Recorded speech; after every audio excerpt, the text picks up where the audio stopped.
게 조국과 문재인의 관계입니다. 네네.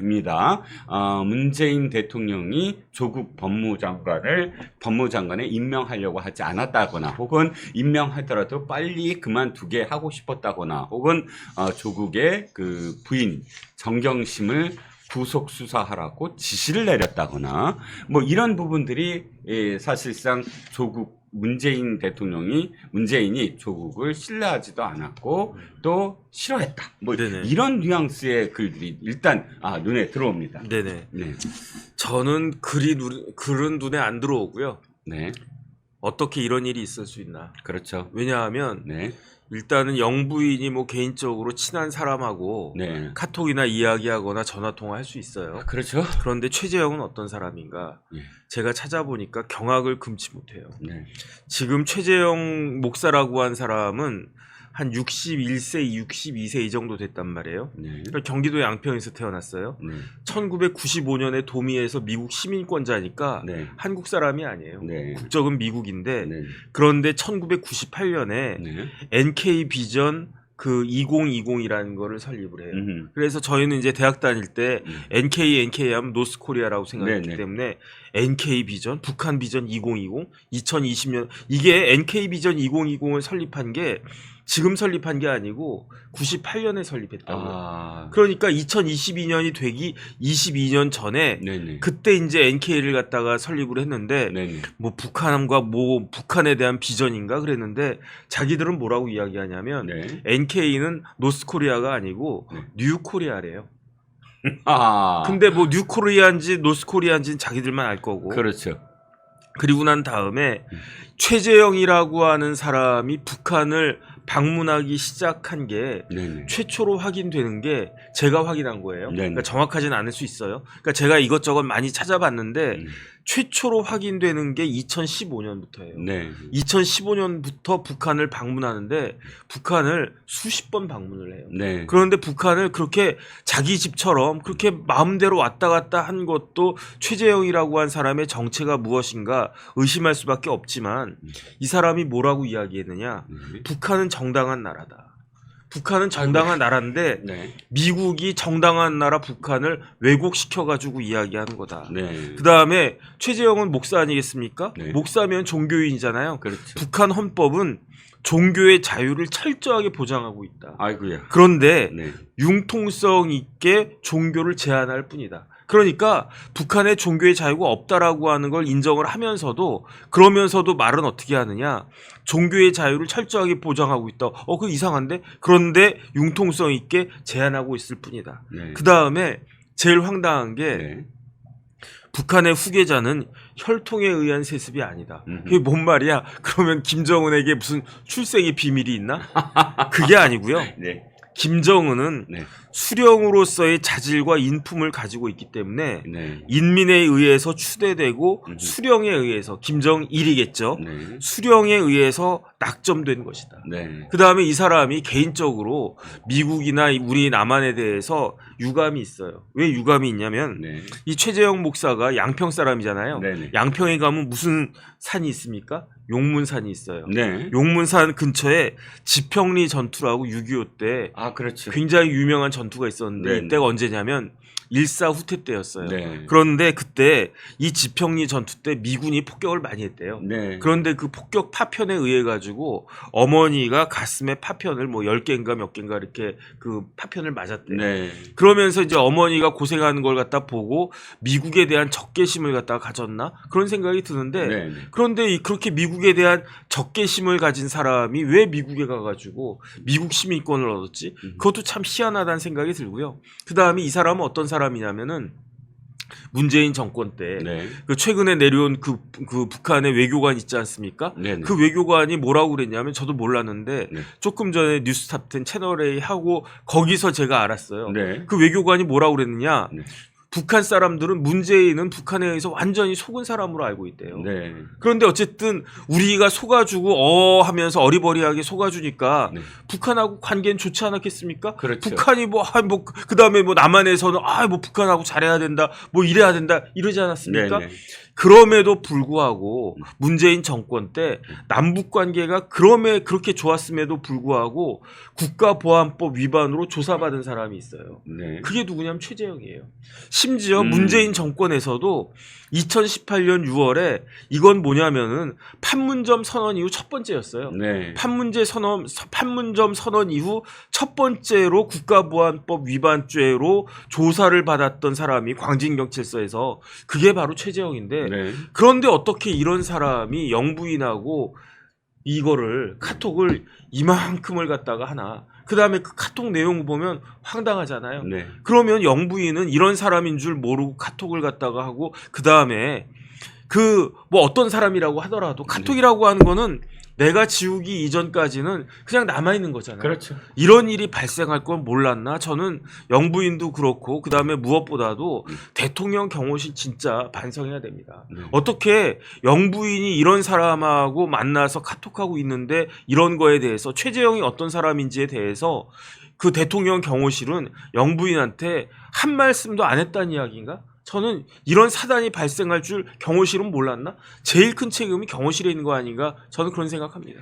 그렇습니다. 일단 지금 장혁진 변호사가 쭉 말씀을 해주셨는데 사실은요 인터넷 한번 뒤져보면 다 나오는 내용입니다. 보통 종북주의자들은 자신을 숨기는 사람들이 많아요. 그리고 포장을 하고요.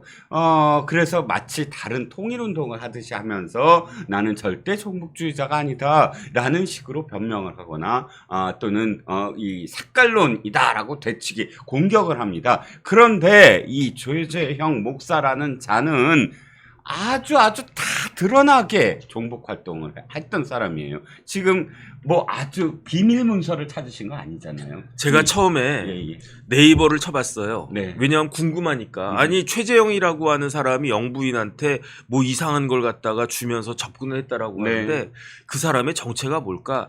네이버에 최재형 목사 아무리 쳐도 제대로 안 나와요. 네네.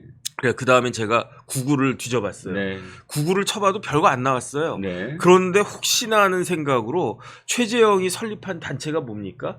NK비전 2020이었다고 네네. 했잖아요. 제가 구글에다가 네. NK비전 2020 치면서 최재형 쳐봤더니 그때 진짜 어마어마한 양의 문서가 쫙 나오는데 네. 다 북한을 갖다가 방문하면서 북한을 찬양하면서 그러면서 온갖 사진 같은 것까지 네. 심지어 북한에 무슨 열사릉이 만들어졌는데 그때 김정은이 그 개관하는데 찾아왔대요. 그 방문했대요. 그러니까 와 김정은이다 하면서 사진 찍으면서 야 내가 김정은 본다 이런 것까지 온갖 것들이 쫙 나오는데 저 같은 사람이 구글 쳐가지고 그렇게 많은 자료를 확보할 수 있었는데 도대체 경호실이나 대통령실이나 관련된 사람들은 뭐 하고 있었던 것인지 네. 저는 참 납득이 되지가 않습니다.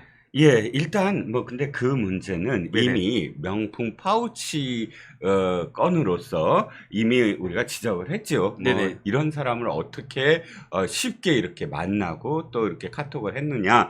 그래서 그 지적은 이미 뭐 했으니까 일단 그걸 꾹꾹 참고 네네. 내용을 조금만 들여다 보려고 합니다. 네네. 왜냐하면 이 내용 중에 정말 이제 앞으로 파장이 더 커질 부분들이 좀 있어 보이거든요.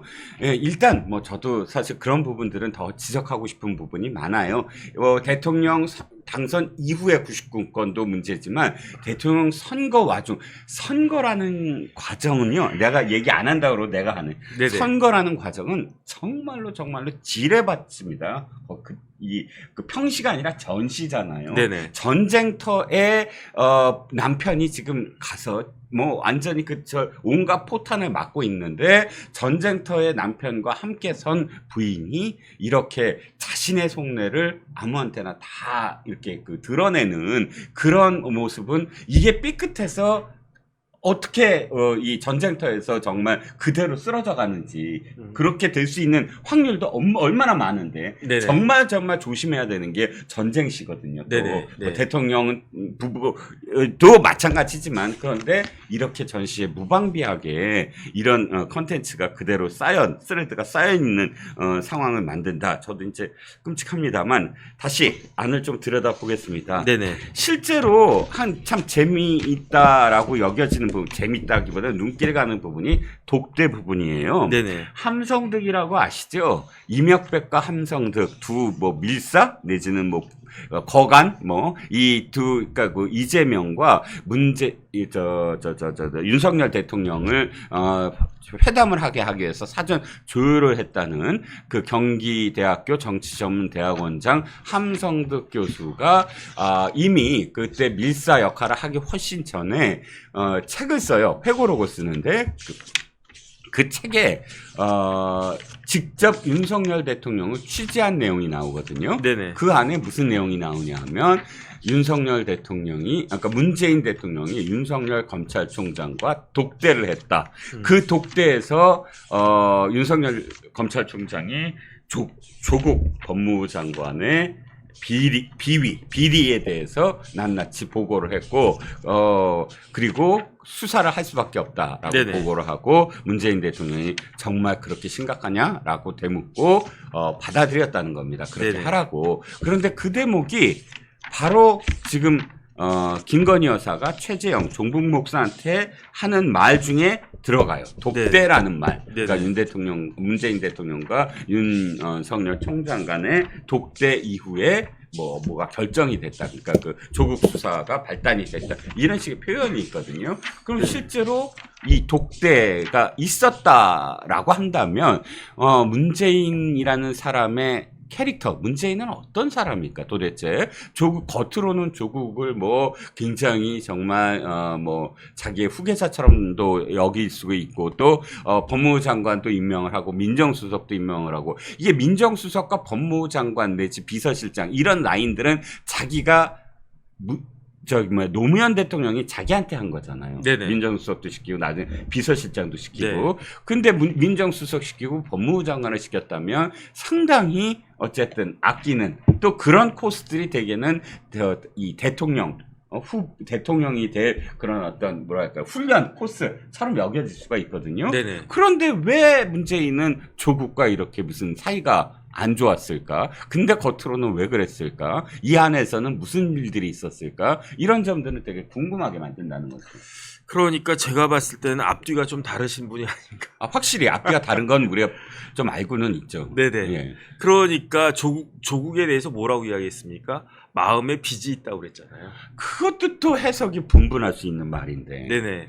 마음의 빚이 있다. 네네. 확실히 친구는 달라요. 이 네. 두 사람은. 노무현과 문재인은 천지 차이야. 나는 노무현도 단점이 많고 상당히 내가 비판적이지만 그러나 노무현이라는 사람은 앞뒤가 다르진 않거든요. 그래요? 최소한 네네. 내가 싫은 건 싫은 거고 네. 하도 그냥 툭툭툭툭 다 뱉어서 아이 대통령 못 해먹겠다라든지 이런 말을 툭툭툭툭 던지는 사람이라서 그렇지. 근데 문재인은 겉으로는 되게 착한 척하고. 저는 두 분 다 만나본 적이 한 번도 없어서 네. 어떤 사람들인지 잘 모르겠는데 네. 실장님은 두 분 다 취재해 보셨죠? 아니 그럼요. 네네. 특히나 노무현 시절에는 노무현 대통령이 인터넷 매체를 개방을 했어요. 네네. 지금의 오마이뉴스, 데일리안, 이데일리 이 매체들이 최초로 그 청와대 아예 정식 출입하게 만들었고 4년차 노무현 4년차 집권 4년차 됐던 해는 뭘 했냐면 기자회견 같은 거 안 하고 네. 청와대 출입하는 5개 매체, 5개 매체, 인터넷 매체, 청와대 출입 기자들과 1대5로 토론을 벌였어요. 네네. 그만큼 인터넷을 인정을 하고 키웠기 때문에 저도 노무현 대통령은 정치인 시절부터 따로 만난 적도 있고 취재한 적도 있고 있죠. 어떤 분이에요? 한마디로. 그냥 화끈하다?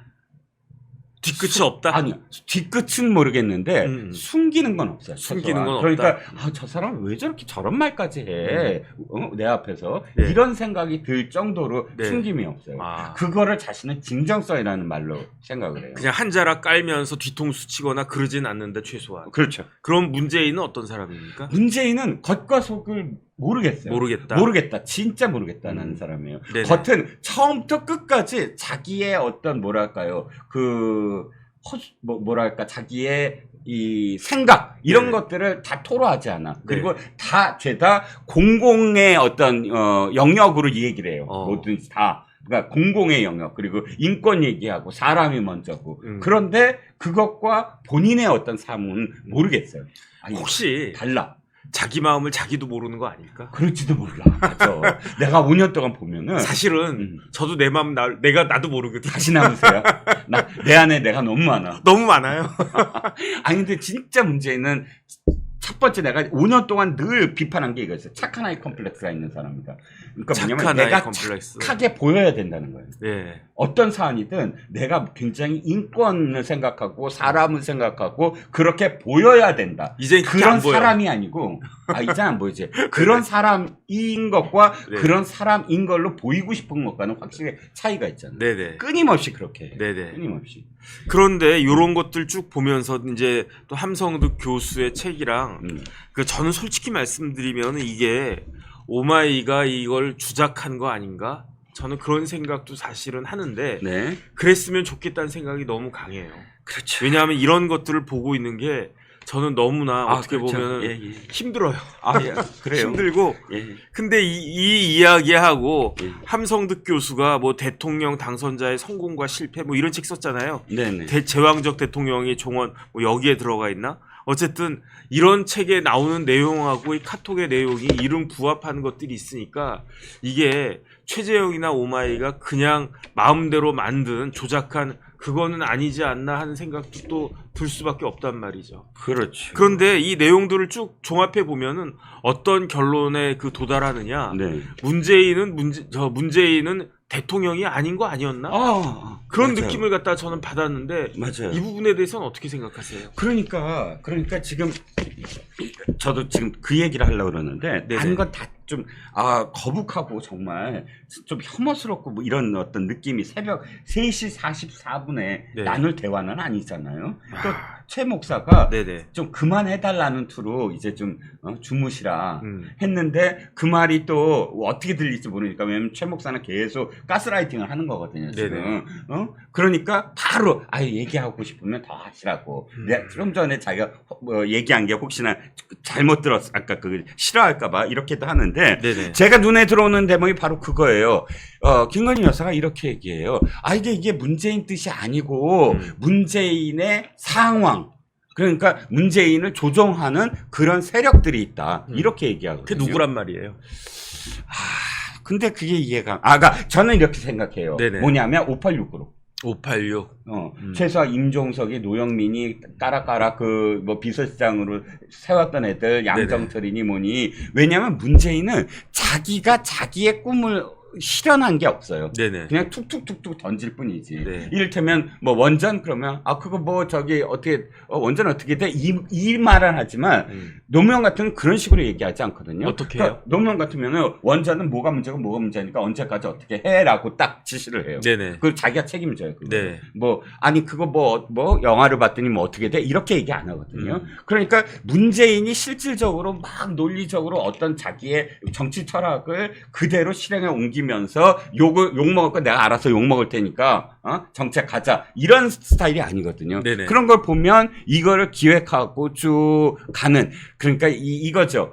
586 그룹이랑 이런 그룹들이 이런 생각을 했어요. 제가 다시 정권을 가져와야 되는데 계속 박근혜 대통령한테 지거든. 네네. 그때 뭐 선거에 그냥 계속 연전연패를 해요. 네. 그러니까 허수아비라도 이제 노무현 대통령을 연상시키는 친구이기도 하고 인권 얘기하니까 문재인을 운명이라고 이야기하면서 네. 그쪽 그런 회고라든지 그런 동정표라든지 노무현의 회상이라든지 이런 것들로 한번 표를 모아보자. 네. 우리가 알아서 처음부터 끝까지 뭐 정책 같은 건 다 할게. 이런 플랜이 아니었을까라는 네. 생각을 가져봤거든요. 네. 그런데 지금 그 세력이 있다. 네. 뒤에 세력이 조종한다. 이런 식으로 좀 표현되어 있는데 이해찬은 아니다. 이해찬은 아니다. 이해찬은 아니다. 네네. 왜냐하면 문재인은 이해찬부터 잘라요. 네. 누굴 시켜서? 김인호. 김인호 부산에 네. 자기의 직계. 그러니까 부산대 총학생회장 출신 그 직계를 시켜서 네. 그때 의총을 하는데 김인호가 직접 나서서 이해찬 선배 이제 좀 그만 은퇴하시죠 라고 직격을 하거든요. 네네. 그리고 김종인의 차도살인 김종인의 칼을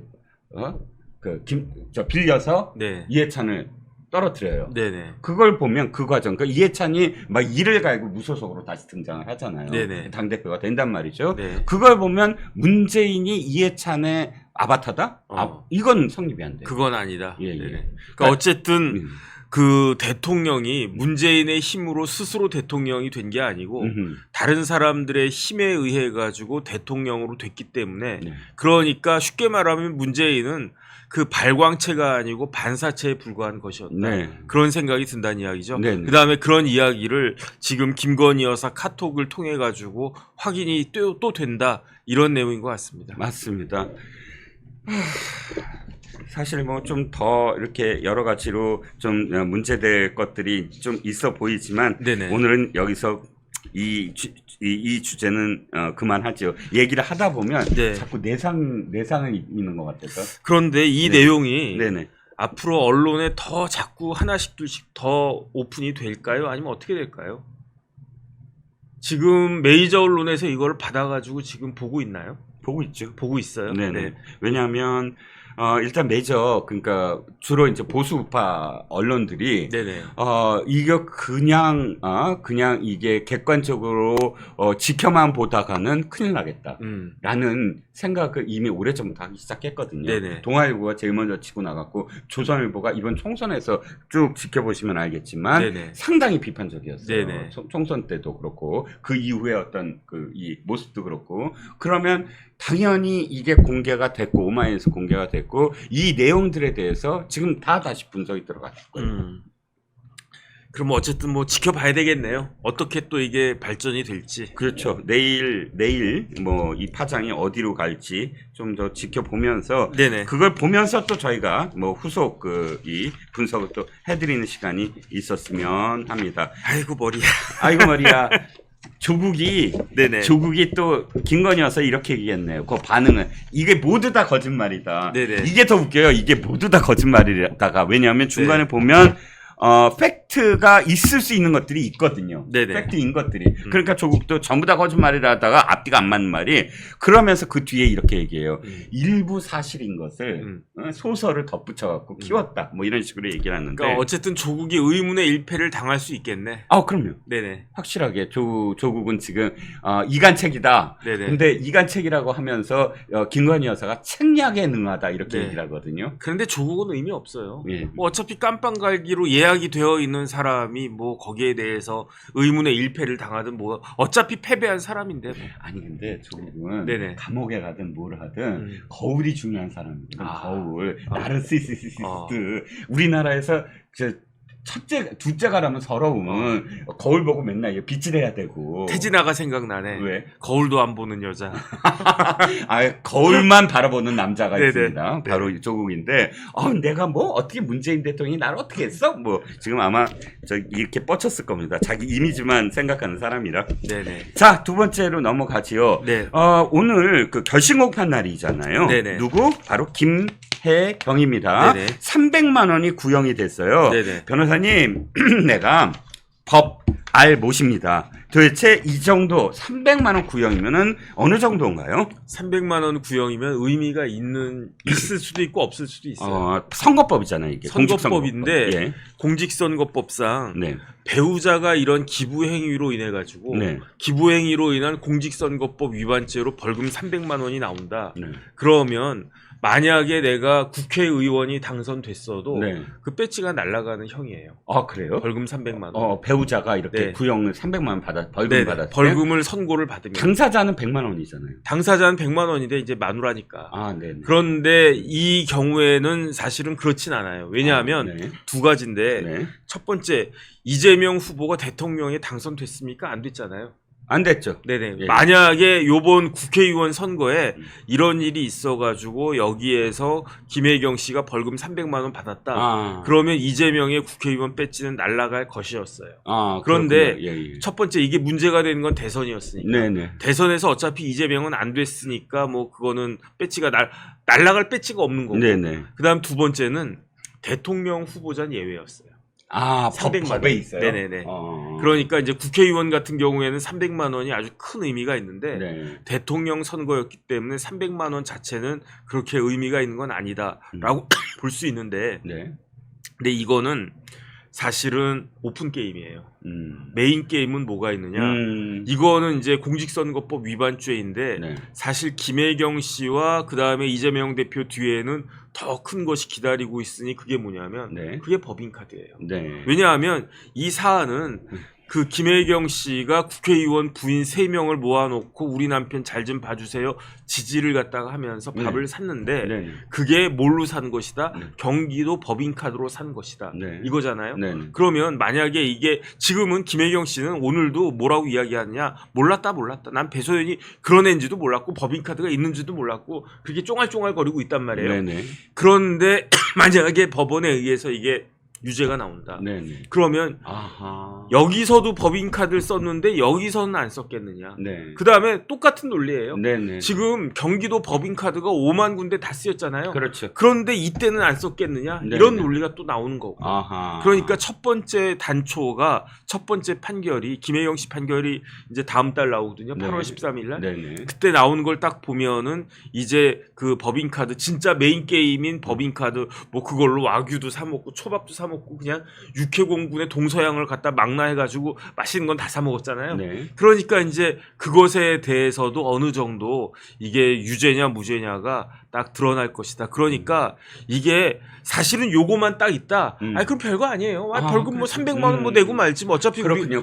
뭐 우리 남편 떨어졌는데 뭐 네. 그다음에 뭐 어차피 이건 대선이었는데 네. 아니 까짓 거 300만 원 내지 뭐 망신 당하고 말지 그럼. 라고도 생각할 수 있는데 그렇지 않다라고 그렇지 하는 게 않다. 여기에 이제 그 이제 법인카드부터 나오는 거고 음흠. 그다음에 이런 식으로 하나하나 이제 죄가 쌓이기 시작하면 감당하기 어려울 수가 있는 거니까 그러니까 그렇게 조명현 씨를 오늘도 네. 거기 김혜경 씨 그 변호사가 네. 조명현 씨를 그렇게 공격을 했어요. 오. 제보자가 이상한 사람이다. 제보자 못 믿겠다. 제보자가 어떤 의도가 있다. 악의가 있다. 이런 식으로. 그런데 그 말은 뭐냐면 그만큼 조명현 씨가 중요했다는 이야기예요. 왜냐하면 같은 팀이었으니까. 김혜경 밑에 배소연이 있었고 배소연 밑에 그 조명현이 있었는데 조명현이 다 이걸 갖다 이야기를 하니까 이거를 반박할 수가 없는 거예요. 그러니까 조명현의 말에 대해서 어떻게 반박할 수 없으니까 조명현 자체를 공격할 수밖에 없는 건데 그런데 그게 얼마나 맥힐까 저는 잘 모르겠고요. 그다음에 8월 13일에 좋은 소식이 있을 것 같다는 생각은 합니다. 네, 자.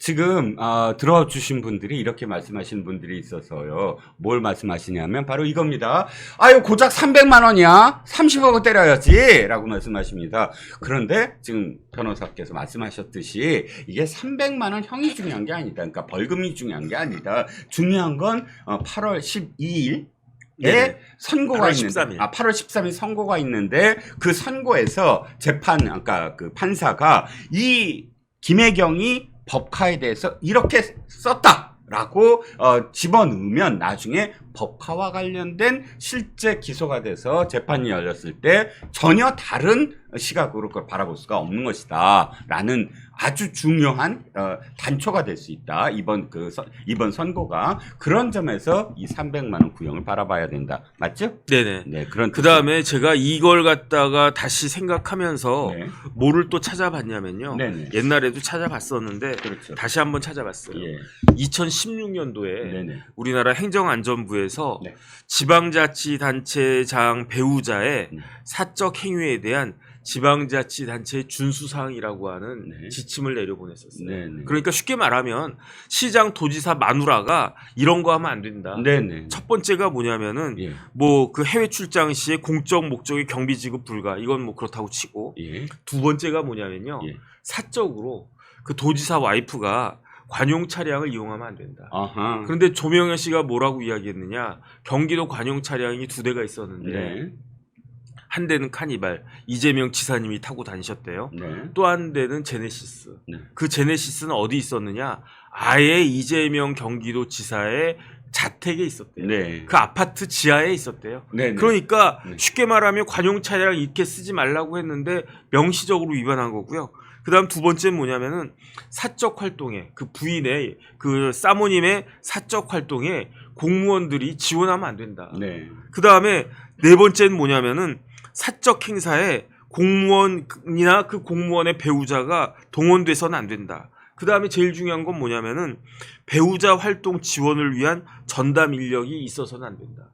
이런 거 명백하게 위반한 거였잖아요. 네. 전담인력 배소연이 뭐 하는 사람이었습니까? 김혜경 씨만 그냥 수발된 사람이었어요. 네. 그 배소연만으로도 부족해가지고 조명현 씨까지도 이렇게 전담인력으로 전담인력이 2명이나 있었던 거예요. 그렇죠. 이런 일이 있었는가? 그 다음에 뭐 인사 개입하면 안 된다. 그 다음 관사 비치 물품 내용 연수 준수해라. 어쨌든 이런 지자체 준수 사항을 제대로 지킨 게 하나도 없다. 저는 그런 네. 생각이 드는데 네. 그러면서 어떻게 지금에 와가지고는 뭐 자기는 몰랐고 그 다음에 조명현은 이상한 사람이고 이런 식으로 이야기할 수 있는가? 어쨌든 이거 박정호 부장판사가 하고 있는데 박 부장이 제대로 판결을 내려줬으면 진짜 좋겠다는 생각이 듭니다. 제대로 내릴 수 있는 분인가요? 혹시 아시는 분입니까? 몰라요. 하긴 뭐 판사를 다 할 수는 없죠. 네네. 일단 8월 13일을 기대해 보고요. 또 한 가지 이 대목에서 갑자기 떠오르는 건 어찌됐든 그 경기도가 네네. 비서실과 관련돼서 좀 뭐 감사를 조례를 이번에 통과시키면서 제대로 감사를 할 수 있게끔 하는 그런 그 이 기반을 마련했으니까 거기서도 좀 더 많은 사실들이 좀 드러났으면 좋겠네요. 그것도 그렇고 지난번에도 한번 말씀드린 것 같은데 네. 김동연 지사 뭐 했던 사람입니까? 기재부에서 잔뼈가 굵어가지고 네. 부총리까지 하셨던 분이잖아요. 그렇죠. 그러면 그 김동연 부총리는 지금 이재명 경기도지사와 김혜경 씨와 배소연 씨와 이런 사람들이 경기도 세금을 어떻게 해먹었는지 네. 헤쳐먹었는지를 누구보다도 잘 아는 사람 아니겠습니까? 네, 네. 한번 쓱 보면 다 아는 사람 아니겠습니까? 그렇죠. 그러면 네. 야 그 가슴에 손을 얹고 네. 양심 선언 해가지고 네. 이러이러한 일이 있었는데 음흠. 그러면은 안 되는 거 아니었느냐 음. 이렇게 이야기하면 혹시 압니까 김동연 지사한테 어떤 기회가 생길지? 그렇죠. 자, 김혜경과 관련해서는 어쨌든 이 8월 13일 지켜봐야 되는 것이고 또 한 가지 소식이 들어왔습니다. 바로 김정숙과 관련돼서 옷값을 제대로 이제 수사를 시작하나 봅니다. 네네. 경찰입니다. 이번엔 경찰이 이미 오래 전에 이것도 2022년도에 3월달에 시민단체가 고발한 사건이에요. 김정숙을 네네. 배임 횡령 그다음에 국고손실과 관련된 위반 그래갖고 이제 고발을 했는데 지금 의상실 그러니까 이 김정숙이 주로 이용했던 옷을 샀던 그 유명 의상실의 관계자를 참고인 신분으로 불러서 네네. 여러 가지 조사를 했다고 합니다. 근데 굉장히 유의미한 내용들이 있더라고요 보니까. 어떤요? 그러니까 제가 유의미하다는 건 첫 번째 현금으로 냈다. 현금. 현금으로 냈다. 음. 두 번째는 그 자리에 양 이네스가 와서 돈을 줬다. 이네스 양. 이네스 양. 네네. 그러니까 6급 행정요원 이렇게 표현되는 게 이네스 양이거든요. 아니 거기가 네. 아버지 의상실 아니에요? 아닐 거예요. 관계자가 어. 이 유명 의상실 지금 제가 그 전 거를 다 뒤져봤어요. 그래서 네네. 2022년 3월 30일 김희선 기자가 조선일보 기자가 직접 취재를 한 건데 네네. 여기에 등장하는 인물들이 있습니다. 한복을 산 사람, 한복, 네네. 누비장인 무형문화재 김혜자 무형문화재의 누비장인한테 가서 봤더니 한복을 한 번에는 700만 원, 한 번에는 600만 원 이렇게 하면서 이때는 유송화가 직접 돈다발을 들고 와서 현금으로 줬다. 네네. 그 다음에 또 하나는 요즘 수제화가 어디가 성지죠? 성수동. 성수동. 성수동이 원래 저기예요. 완전히 그 저는 맛집 성지밖에 몰라요. 네. 저도 그렇습니다. 네네. 어쨌든 구두를 15켤레를 삽니다. 이 전태수라는 수제화 장인한테도. 네네. 근데 똑같이 얘기해요. 현금으로 주더라. 아니 근데 뭘 구두를 15개를 사요? 한 번엔 6켤레, 한 번엔 뭐 9켤레 이런 식으로. 아니 발이 이렇게 많나? 아니 똑같은 사이즈로 했대요. 뭐 한 켤레면 되지 않나? 버섯코 구두가 있고 네네. 무슨 양 가죽 구두가 있고 뭐 네네. 이런 식으로 해서 구두를 샀다고 합니다. 네네. 우리 먹을 것만 신경 쓰는데 우리를 제외한 다른 사람들은 또 뭐 이렇게 구두도 신경 쓰나 그러니까 봅니다. 먹을 게 제일 싸. 그렇죠. 맞아요. 그런데 그리고 어쨌든 먹는 게 남는 거야. 남는 거지 당연히. 그런데 이멜다도가 아니고 말이야. 그런데 문제는 여기에 없는 사람이에요. 네네. 이 유명 의상실 관계자는 그 뭐 양 이네스라고 한다면 굳이 양 이네스가 자기 아버지 사무실에 와갖고 현금 다발을 들고 와서 돈을 계속 와서 지불했다? 그게 약간 말이 안 되지 않나요? 그러니까 양 이네스가 와서 돈을 지불을 했다라는 증언을 보면 이건 네네. 다른 은상씨들이라는 거지. 아, 근데 예. 아빠 돈이야 이렇게 주면은 아유 우리 딸 이쁘네 뭐 이러지 않을까? 뭐 그럴 수도 있는데 아니, 우리 딸이 나한테 돈다발 안겨주면 좋긴 하겠는데. 저도 추정입니다만 네네.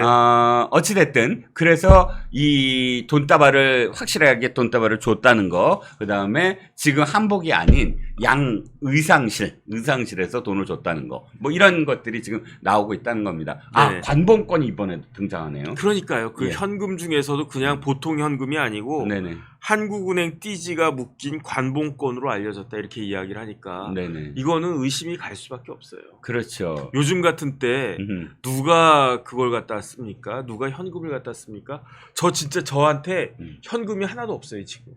카드밖에 없어요. 그다음에 요즘 젊은 사람들은 카드도 안 쓰잖아요.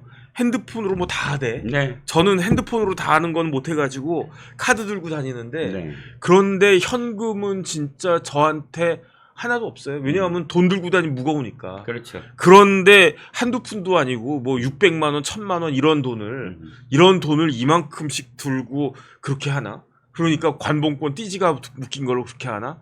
이건 굉장히 제가 봤을 때 의혹이 짙은 거 아닌가 그런 생각이 듭니다. 그러니까 특활비 얘기가 나오는 게 뭐냐면 네네. 이 관봉권은 주로 어디로 가냐면 한국은행에서 조폐공사를 통해서 자 한국은행 띠지를 묶어갖고 관봉권으로 만들어서 시중은행에 보냅니다. 네네. 시중은행이 한국은행에서 온 돈을 다 또 다시 자기네들이 이제 또 자기네 그 띠지로 만드는데 아니면 어디로 가겠습니까?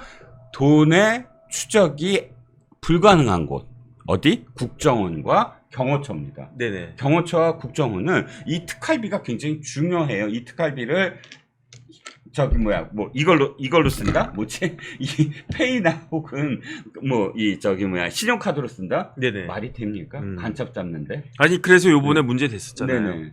그 미국에서 그때 뭐 법인카드 쓰고 한 거. 스미테리? 네네. 얘기요? 네네. 아, 그렇죠. 그 국정원 어쨌든 그 법인카드로 명품백을 샀다고 한 거. 그 아마추어냐 그랬잖아요. 그렇죠. 그러니까 어쨌든 눈먼 돈, 그러니까 꼴이 없는 돈, 이게 바로 관봉권입니다. 네네. 관봉권은 그대로 어디로 가? 총무 비서관실에 있는 금고로 간다. 그리고 청와대에서 이 특활비를 마음껏 쓰는 데가 어디? 경호처입니다. 네네. 그런데 여기가 다 등장해요. 양이네스가 제2부속실에 있어야 되잖아. 네네. 왜냐면 옷 담당이니까. 네. 5년 동안 한 번도 청와대 같이 들어가서 청와대 같이 나왔다는 거잖아요. 네네. 양이네스는 5년 동안 다른 일은 한 번도 안 하고 그저 옷과 관련된 일만 했다고 합니다. 그러면 배소연하고 비슷한 역할을 하는 거 아닌가? 그렇지, 수발 들었지. 네네. 그런데 왜 제2부속실을 안 가냐 이거야. 네네. 왜 총무비서관실에 발령을 해서 아. 행정용으로 있냐 이거예요. 아, 돈 때문에?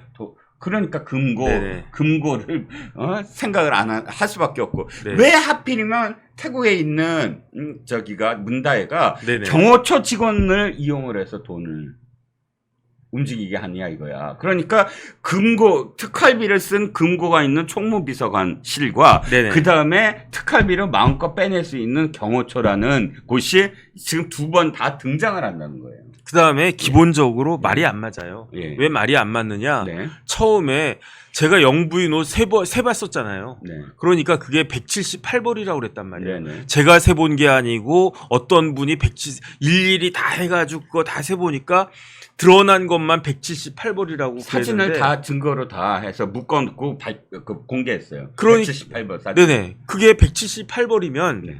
거의 뭐 닷새 한 벌 꼴이란 말이에요. 네네. 그러니까 그 옷을 5일에 한 번씩 산 거예요. 정장을 이런 거를. 그렇죠. 그런데 그거를 100만 원씩만 잡아도 1억 7,800만 원이란 말이에요. 그렇죠. 100만 원씩만 잡아도. 네. 그런데 한복 한 벌에 얼마였다? 뭐 600만 원, 1000만 원 이랬다는 이야기잖아요. 예. 그러면은 만약에 이게 500만 원씩만 잡으면 네. 1억 7,800이 아니고 네. 거의 2억 잡으면 한 10억 돈 가까이 되는 거 10억 돈 아니겠습니까? 되죠. 그런데 이 돈이 어디서 나왔겠느냐? 처음에는 문재인 대통령이 대통령이니까 연봉이 네. 뭐 한 2억 넘으니까 음흠. 거기서 샀다. 그다음에 처음에는 카드로 샀다 그랬단 말이에요. 네네. 그런데 카드로 샀으니까 그 내역을 갖다가 달라 했더니 그거는 뭐 그다음부터는 이제 현금으로 샀다는 그런 이야기가 나왔던 거 아니었겠습니까? 그렇죠. 그런데 그 현금이 어떤 현금이다? 관봉권이다.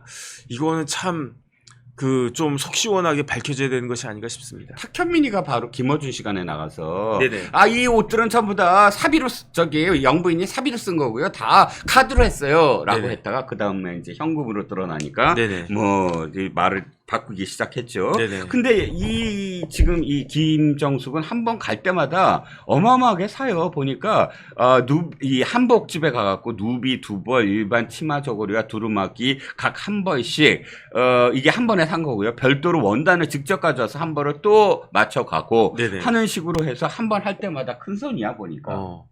아니 근데 그거를 예. 그렇게 사면 둘 데가 있나? 피팅룸이 따로 있는 거 아니에요? 청와대는 넓으니까 그렇다고 쳐도 거기 그 뭐야 양산도 그렇게 옷 많으면 저는 힘들던데. 아니 우린 뭐 먹을 거만 고민하니 네네. 옷에 대해서 뭐 그냥 관심 없는 사람이니까 네네. 일단 통과. 일단 참 통과인데요. 어쨌든 처참하다는 생각이 듭니다. 그렇습니다. 그러니까 경찰이 일단 불렀고요. 불렀으니까 이제 이렇게 사실이 나오고 있고 아마도 뭐 온갖 그 한복, 뭐 구두, 뭐 운동화, 뭐 별의별 옷과 관련된 사람들이 다 소환이 되겠죠. 그 소환되고 그 소환에 맞추어서 많은 사실들이 또 드러날 것으로 보입니다. 아무리 숨기려고 해도 숨길 수 없는 그런 지시인들이 분명히 있다고 저는 생각을 합니다. 그런데 여자들은 왜 이렇게 구두를 좋아하죠? 구두가 그러니까 핸드백과 구두가 로망이라고 그러더라고요. 여자들한테는. 예. 뭐 우리는 구두 쳐다도 안 보는데. 그러니까 구두를 이렇게 하더라고요. 네네. 저도 뭐 어디서 본 건데 네네. 가갖고 이게 구두가 쫙 있잖아요. 선반에. 네. 우리 애기 잘 잤니? 뭐 이렇게 인사도 하고. 진짜요? 네. 구두한테? 네. 구두가 애기야? 네. 거기서 뭐 이렇게 발꼬락내 안 나. 아니 왜냐하면 예. 이미 제가 깜짝 놀랐던 게 네. 필리핀의 이메일다가 네. 그렇게 구두가 많았다는 거잖아요. 그렇죠. 그거 뭐 그런 걸 뭐 그렇게 하나 그냥 발만 편하면 되는 거 아닌가? 그렇죠. 저는 그런 생각이 드는데 참 희한하다 그런 생각이 들고요. 왜 구두를 그렇게 사고 싶은지 좀 알려주세요. 저는 그런 거에 관심이 없어가지고. 예. 호시절님의 구두 옷은 30대에 졸업하죠. 네네. 지금 30대 졸업? 아니 김정숙이 몇 살인데 네. 졸업을 아직도 못했을까? 저는 냉장고 열어놓고 우리 피자 잘 잤니? 이거는 제가 이해가 되는데 무슨 구두에다가 그래? 참나. 앞으로 한동훈 호의 대야 투쟁 전략 그리고 또 여론전 전략 이런 부분은 어떻게 가지고 가야 될까요? 지금 이게 참 제가 안타까운 부분이에요. 윤석열 정부가 들어오고 나서 가장 먼저 했어야 될 게 문재인 정권의 적폐 수사였어야 돼요. 맞아요. 문재인 정권의 적폐 수사와 이재명에 대한 철저한 수사 이 두 가지가 가장 먼저 했어야 되는 일입니다. 그렇죠. 이 두 개를 바탕으로 해서 나라의 기강을 바로 잡았을 때 윤석열 대통령의 지지율이 지금처럼 고전을 하지 않고 상승 곡선을 탔을 거예요. 그렇죠. 근데 지금 문재인 전 정권에 대한 적폐 수사가 제대로 되지 않았다. 그리고 지금 이재명에 대한 여러 가지 범죄 혐의들이 빠른 속도로 수사가 되지 않았다. 판결이 너무 지체됐다. 하는 것이 가장 큰 문제점인데 그렇죠. 앞으로의 우리의 대야투쟁은 대야투쟁이란 말도 사실은 웃겨요. 네. 예, 대여투쟁이라는 말은 그렇죠. 있어도 예. 대야투쟁이란 말 자체도 뭐 웃긴 말입니다. 여소야대다 네. 보니까 네. 그리고 여소야대를 넘어서 지금까지 없었던 그런 폭력적 그 국회를 민주당이 그렇죠. 운영을 그렇죠. 하니까 맞아요. 어쨌든 그에 상대해서 논리를 만들어내고 또 투쟁을 맞습니다. 만들어내야 되는 거니까 그런 얘기가 나올 수밖에 없네요. 예. 근데 문재인 정권이요 출범 당시에 제1호 국정과제가 적폐 수사였어요. 중단 없는 적폐 수사가 예. 국정 100대 과정 중에 1호 1호였습니다. 100대가 있습니다. 1호. 예. 그래서 우리 당에 정치인 비정치인 보수의 정치인 비정치인들 수천 명이 조사를 당하고 200명 넘게가 구속됐잖아요. 맞습니다. 이거. 예. 그리고 그 과정에서 자살한 사람들도 수명이나 돼요.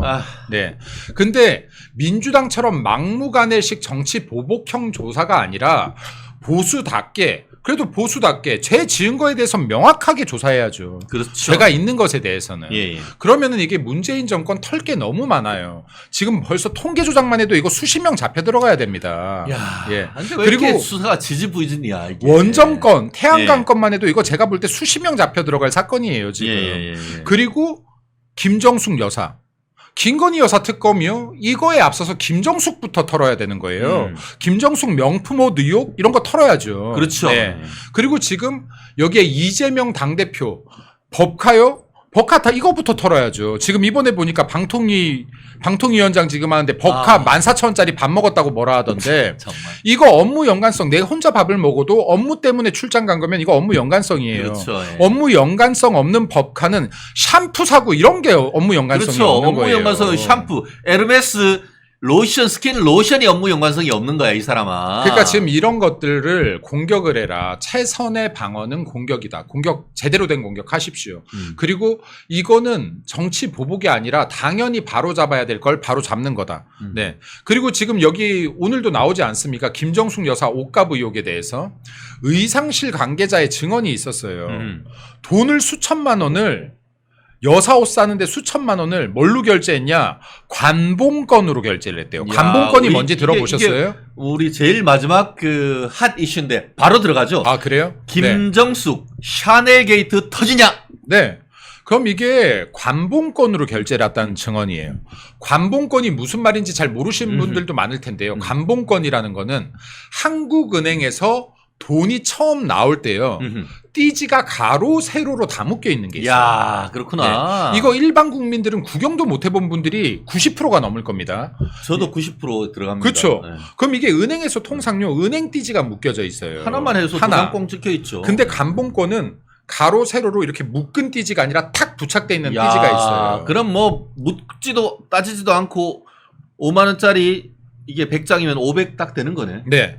그리고 정말 빳빳한 새돈이 딱 눌러져서 네. 있는 거죠. 그럼 이게 이 김정숙 여사의 옷값 이때까지 자기들 돈으로 계산했다는 거 아닙니까? 근데 그렇죠. 그 계산이 관봉권이네. 예.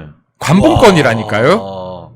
자. 관봉권 일반인들이 그 관봉권 볼 있나요? 일이 있나요? 장현재님. 그럼 이 관봉권이 어떻게 해서 이 사람들한테 넘어가서 네. 이걸로 옷값을 결제했다는 건지. 야. 이거는 지금 합리적으로 추정해 봐야죠. 의심을 해 봐야죠. 제가 만약에 제가 뭐 변호사 일을 하는데 누가 그 수임료를 변호사님 고맙습니다 하면서 현금으로 주신다. 그러면 딱 보고 뭐 이게 띠지가 하나가 아니고 이렇게 됐고 이렇게 돼서 이게 관봉권입니다 하면 저는 사진이라도 찍어 놓겠어요. 그러니까 기념으로. 관봉권이요. 관봉권이 간혹가다 은행에 이게 은행에 들어올 거 아닙니까? 근데 들어와서 정말로 간혹가다 그 타이밍에 맞춰서 가서 현금 인출을 하는 사람들 받을 수도 있어요. 야. 근데 이 관봉권 수천만 원이 옷값 결제를 했고 옷값 결제한 사람은 또 누구죠? 옷값 결제한 사람은 청와대에서 김정숙 여사 그 디자이너로 알려진 사람 그 그렇죠. 사람 딸. 그렇죠. 프랑스계 프랑스 국적의 그 사람이란 거 아니에요. 거기에서 관봉권 수천만 원 현금 결제했다는 게 나왔다는 거 아닙니까? 이거 청와대 특수활동비 특활비 아닙니까 이거? 그렇게 보는 게 합리적 의심이겠죠. 그쵸? 그 의혹을 가지고 네. 수사해야 되는 거 아닙니까 이거? 그러니까 사비로 결제한 것도 아니고 네. 그리고 문재인 김정숙 여사가 네. 네. 그 수천만 원짜리 옷을 사비로 산 적이 있습니까? 평생 살면서? 아니 네. 사비로 샀겠습니까 이거? 지도는 늘었어. 그럼 재산이 팍팍 줄었어야지. 그러니까 수천만 원. 아니 진짜 제가 샤넬은 내가 안다. 집사람한테 사주지도 못하지만 샤넬의 유사품 샤넬이라고. 근데 이게 가방도 아니고 옷을 둘둘둘둘 검치고 다니는데 그 많던 옷은 다 누가 먹었죠? 그 많던 명품 옷. 명품이요. 단계가 있잖아요. 네. 액세서리가 있고 네. 가방이 있고 옷으로 넘어가면 의류로 넘어가기 시작하면 이건 네. 가격이 정말 상상 초월이에요. 가방과도 그렇죠. 비교가 안 네. 돼요. 네. 근데 지금 이런 명품 옷들을 현금 관봉권으로 결제했다는 건 이거 당연히 출처가 어딘지 확인해야죠. 예. 지금 진짜 자기네 돈으로 했었으면 김정숙 여사 카드로 했어야 될 거 아닙니까? 그렇죠. 12개월 할부로. 맞잖아요. 24개월 할부나. 그렇죠. 야, 이게 그러면은 이게 옷 뜯고 뛰르라고 해가지고 개인을 위해 가지고 이게 보면은 우리가 저희야 뭐 근대변인이나 저나 뭐 제가 봤을 때는 뭐 쉽게 말하면은 105 사가지고 그냥 척 걸치면 되는 허리 뭐 32, 33 딱 입으면은 되는 이런 사람이지만 풍채 좋으시거나 이런 분들은 이게 만들어가지고 일일이 한 땀 한 땀 명품 그 장인들이 만들면은 그게 한두 푼이겠어요 그게. 참 범잡스러우신 분이네요. 아마 그 인터넷에서 돌아다니는 짤 보셨을 겁니다. 우리 짤이라고 하면은 짤방이라고 해서 잘림 방지에서 하는데 김정숙 여사께서 제가 여사라고 해드리겠습니다. 아니 이게 그래서 근데 그 네.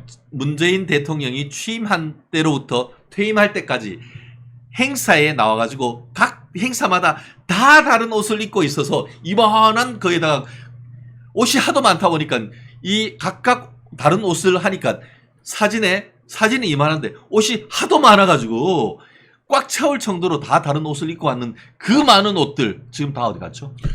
그러니까 그것도 추적을 해야죠. 네. 이거를 만약에 들고 나갔다라고 하면 굉장히 큰 죄예요. 네. 네. 그리고 이게 지금 뭐 정확한 데이터가 안 나오는데 수억에서 수십억, 수백억이라는 말도 나오거든요. 예. 지금 이 옷값이. 그리고 거기다가 이거 뭐 옛날에 그렇지. 뭐 까르띠에 이렇게 뭐 네. 그 레오파드 뭐 이런 네. 이런 것들 수천만 원 억대 막 이렇게 그런 그러니까 이 얘기가 있더라고요. 금액들을 다 제대로 밝혀내야 된다. 이것야말로 지금 특검 가야 되는 거죠. 예. 그리고 얼마 전에 좌파에서 누구였나 모르겠네요. 윤석열 대통령의 부인 하면서 여기에 우리 여사 이름을 무슨 씨라고 하던데 그러니까 이거 진짜로 경우 없는 무식한 행동이에요. 네. 그리고 이게 좌파 패널이든 우파 패널이든 좌파 방송이든 우파 방송이든 최소한의 호칭에 대한 격식은 갖춰야 되는데 네. 저 사람들 지금 현직 대통령, 현직 영부인한테 누구누구 씨 하는 거 정말 몰지각한 행위입니다. 근데 이게 쟤네들 몰지각하니까 우리들이 이 정도 기본도 우리도 같이 지키지 말자 하는 것보다 우리는 지키면서 쟤네 몰지각한 부각하는 게 맞습니다. 그리고 저런 호칭 쓰면요 저거 일제히 뭐라고 해야 돼요. 저 사람 저거 매장 시켜버려야 됩니다. 저런 사람. 그렇습니다. 야 아까 제가 뭐 이멜다와 김정숙 여사를 이렇게 결합시킨 말씀은 제가 많이 들어봤는데 오늘 창의적인 어떤 키워드를 하나 봤습니다. 돼지마할이라고. 타지마할이 돼지마할이란 걸 보면서 제가 정말 너무 빵빵 터져가지고 제가 참 진행을 못할 정도인데 말씀하신 것처럼 그 김정숙 샤넬 옷값 의혹 전격 수사가 지금 진행되고 있다라고 합니다. 실제로 그 김정숙 여사가 주로 이용하던 그 의상실 관계자들에 대한 수사가 상당 부분 진행이 됐고 그 가운데 관봉권 수천만 원으로 현금 결제가 이루어졌다라는 지금 진술이 나왔다라고 합니다. 그러면 그 돈의 실체가 어디인지 관봉권을 왜 대통령이 또 아닌 대통령의 부인이 가지고 있는 것인지 그렇다고 하면 그것은 청와대 특활비가 아닌 것인지 아닌지 그것을 문재인이 알았는지 그것이 국정농단이 아닌 것인지 한번 파디벼 봐야 되는 건 아니겠습니까? 조사 제대로 다 들어가야 되고요. 그리고 앞으로 마찬가지예요. 지금 문재인 정권에서 적폐들을 다 뿌리 뽑기 시작하지 못하면요. 우리들이 지금 쓸 수 있는 공간이 없어요. 지금 윤석열 대통령 들어온 지 2년이 한참 넘었는데도 공공기관 장들 여전히 지금 문재인 정권 당시 인사들이 장악하고 있고요. 예, 그리고 지금 뭐 방통위도 마찬가지 아닙니까? 다 여기 MBC 사장 같은 경우도. 네. 이래서는 지금 우리가 제대로 싸울 수가 없다. 그렇기 때문에 문재인 적폐 그리고 지금 현재 민주당 적폐들 탈탈 털어 조사해라. 통계 조작부터 아까 말씀드렸던 원전, 태양광 그리고 지금 여기 김정숙 여사 옷값 등등 이런 것들 정말로 강력하게 조사하고 밀어붙여라. 그러면 우리가 숨 쉴 수 있는 구멍이 분명히 나오고 윤석열 대통령, 윤석열 정부 성공시킬 수 있다라는 말씀 드리고 싶습니다.